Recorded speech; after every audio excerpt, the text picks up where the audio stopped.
Now, it's been just over a week since Armenian and Azerbaijani forces started fighting again over the disputed region of Nagorno-Karabakh, and calls for a ceasefire continue to be ignored. The head of NATO expressing deep concern and calling on Turkey to use what Jens Stoltenberg described as its considerable influence to calm tensions. Now, Turkey supports Azerbaijan, whose second biggest city, Ganja, has been shelled by Armenian forces. Joining me now, our chief foreign editor, Rob Parsons. Rob, this is a conflict that's been simmering for a long time, since the breakup of the Soviet Union, but this latest unrest seems to have been sparked by Azerbaijan. Tell us what's been happening and what Azerbaijan has been trying to achieve. Well, it's been on the cards for a long time. There have been occasional incidents, little spikes in fighting over the last few years. And although there has been a ceasefire in place since 1994, it hasn't been consistently adhered to by any means. But what we're seeing now is something out of the ordinary. This is almost a return to the fighting that we saw before the ceasefire of 94, wide-scale fighting across a broad front. At the beginning, President Ilham Aliyev of Azerbaijan suggested that the war aims of Azerbaijan in this conflict were to regain control of the whole of Nagorno-Karabakh. That would be a really tall order for the Azerbaijani armed forces. The Armenian forces in Karabakh are extremely well prepared, very professional. The terrain is extremely mountainous, very difficult to fight on.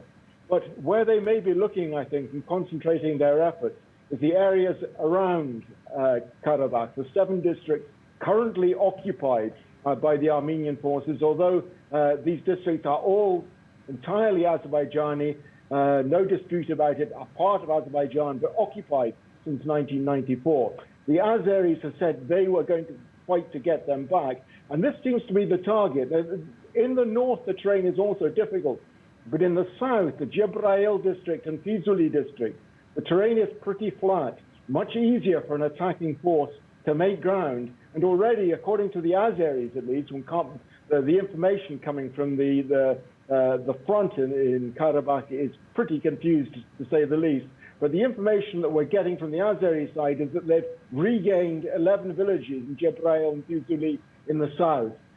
So that seems to be the aim at the moment. But any attempt, I think, by the Azeris to go beyond those 7 districts, which are marked on our map there in stripes, any attempt to do that, I think, would lead to far greater international pressure to bring this fighting to an end.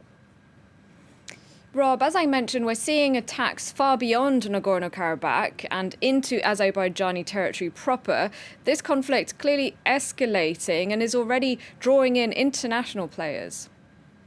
Yeah, I mean, this I think has to be one of the big concerns at the moment, because the region is surrounded by 3 international regional powers: Turkey to the west, Iran to the east, and to the north, Russia.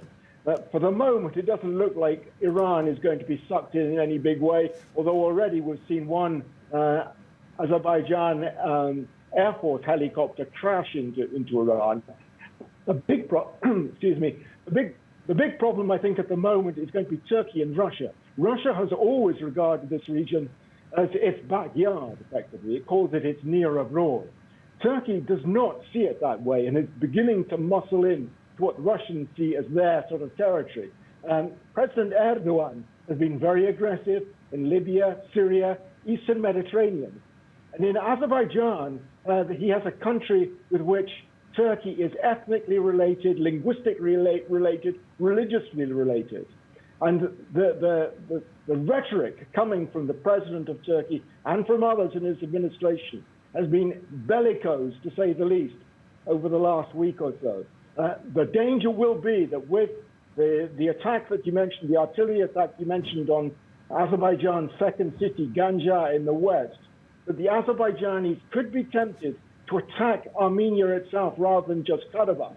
That runs the risk of Russia being sucked in, because Russia has a defense pact with Armenia. If Armenia is attacked, it is treaty bound to come to its defense. If Russia does that, the risk will be that Turkey will attempt to defend Azerbaijan. We could see this conflict, which is at the moment relatively small scale, suddenly become very big. Thank you very much, Rob.